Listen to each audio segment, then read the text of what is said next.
ফের অবৈধ নির্মাণের অভিযোগ, জলাজমি বুঝিয়ে বহুতল নির্মাণের অভিযোগ ভাঙড়ে। কাঠগড়ায় তৃণমূল নেতৃত্ব থেকে জমি মাফিয়ারা। এই অবৈধ নির্মাণ নিয়ে তৃণমূলের বিরুদ্ধে সরব হয়েছেন বিরোধীরা। ভাঙড় 2 ব্লকের বেউতা 1 ও 2 বামনঘাটা অঞ্চল এবং ভাঙড় 1 ব্লকের তারদহ অঞ্চলে অধিকাংশ জমি জলাভূমির অন্তর্ভুক্ত। নিউ টাউন লাগোয়া হওয়ায় এই সমস্ত এলাকার জমি দাম আকাশ ছোঁয়া।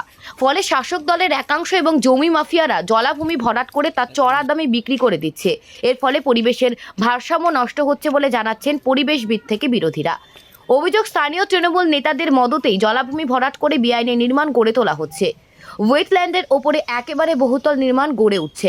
নিউ টাউন লাগোয়া ভাঙড় 2 ব্লকের বেউতা 2 পঞ্চায়েতের আবাদপাড়া, ভাবার মাঠ, পাচুরিয়া, ধর্মতলা সহ বিস্তীর্ণ এলাকায় জলাভূমি ভরাট করে সুবিশাল পাঁচিল দিয়ে গড়ে তোলা হচ্ছে বেআইনি বহুতল। এই কাজে পুলিশের একটি অংশের মদত রয়েছে বলে অভিযোগ উঠছে। গার্ডেন রিচ কাণ্ডের পর ভাঙড়ে জলাভূমি ভরাট করে বেআইনি নির্মাণ নিয়ে কটাক্ষ করতে ছাড়ছেন না বিরোধীরা। বিরোধীদের অভিযোগ, প্রশাসন সব জেনেও কোনো ব্যবস্থা নিচ্ছে না শাসক দলের অঙ্গুলি হিলনে। বিষয়ে যাদবপুর লোকসভা কেন্দ্রের বিজেপি প্রার্থী অনির্বাণ গাঙ্গুলি বলেন, অবৈধ নির্মাণ এই রাজ্যে অবৈধ একটা শিল্প। এই ওয়েটল্যান্ড বুঝিয়ে অবৈধ নির্মাণের সঙ্গে 500 জন তৃণমূল নেতারা জড়িয়ে আছে। এইভাবে অবৈধ নির্মাণের ফলে পরিবেশের ভারসাম্য নষ্ট হচ্ছে। অপরদিকে বাম প্রার্থী সৃজন ভট্টাচার্য বলেন, তৃণমূল মানুষকে চাকরি দেয়নি, কাজ দেয়নি, তাই সিন্ডিকেটের ছেলেদের এই সমস্ত অবৈধ কাজের মধ্যে ঢুকিয়ে দিয়েছে। সিপিএম নেতা তথা আইনজীবী বিকাশ রঞ্জন ভট্টাচার্য বলেন, ওয়েটল্যান্ডের ওপরে অবৈধ নির্মাণ নিয়ে কলকাতা হাইকোর্টে মামলা হয়েছে। ডিএমএকে আদালতের নির্দেশ দিয়েছে অবৈধ নির্মাণ বন্ধ করার জন্য, কিন্তু তারপরেও হচ্ছে। এ বিষয়ে ভাঙড়ের অবজারভার তথা বিধায়ক শওকত মোল্লা বলেন, ওয়েটল্যান্ডের ওপরে নির্মাণ কখনো সমর্থনযোগ্য না। পুলিশ প্রশাসনকে অনুরোধ করব অবিলম্বে বন্ধ করার জন্য। এ বিষয়ে ভাঙড়ের অবজারভার তথা বিধায়ক শওকত মোল্লা বলেন, ওয়েটল্যান্ডের ওপরে নির্মাণ কখনো সমর্থনযোগ্য নয়। পুলিশ প্রশাসনকে অনুরোধ করব অবিলম্বে বন্ধ করার জন্য। এই অবৈধ নির্মাণ নিয়ে স্থানীয় পঞ্চায়েত প্রধান শেখ সাবির আলী বলেন, এই বেআইনি নির্মাণ নিয়ে আমি বিডিও সাহেবকে চিঠি দেব বন্ধ করার জন্য।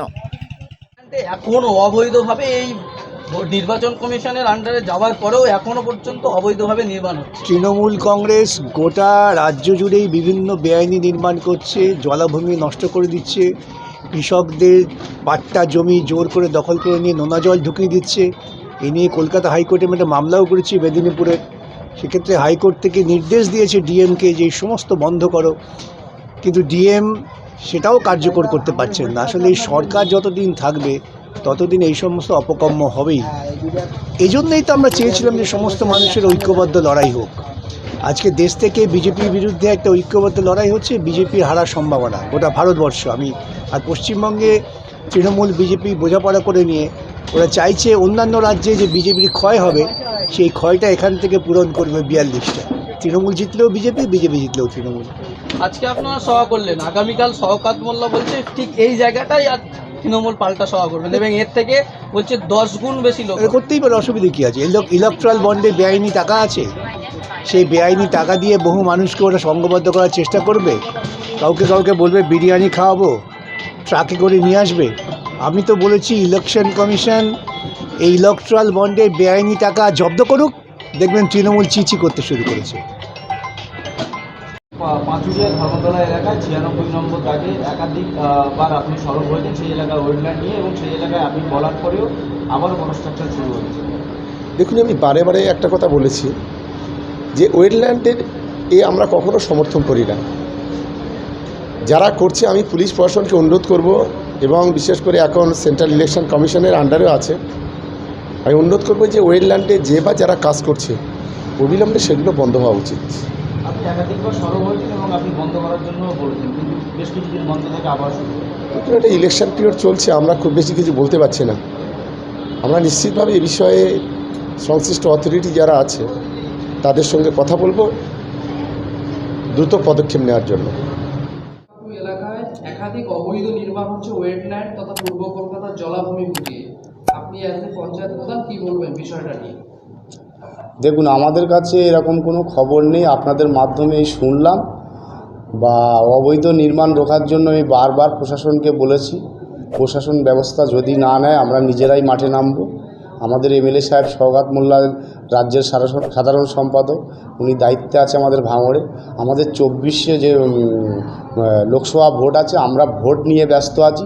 যদি কেউ আনলিগাল কাজ করে থাকে তার জন্য প্রশাসনকে বলবো ব্যবস্থা নেওয়ার জন্য, 100 বার বলবো ব্যবস্থা নেওয়ার জন্য। বা লোকাল যারা ঘর বাঁধছে তাদেরই ঘর বাঁধতে পারছে না, আর যে আনলিগাল কাজগুলো মাঠের মাঝায় কিভাবে হয়, এগুলো প্রশাসনকে বলবো যে অবশ্যই তাড়াতাড়ি যাতে লিগ্যাল অ্যাকশান নেওয়া হয়, তার জন্য আমি আবেদন করছি।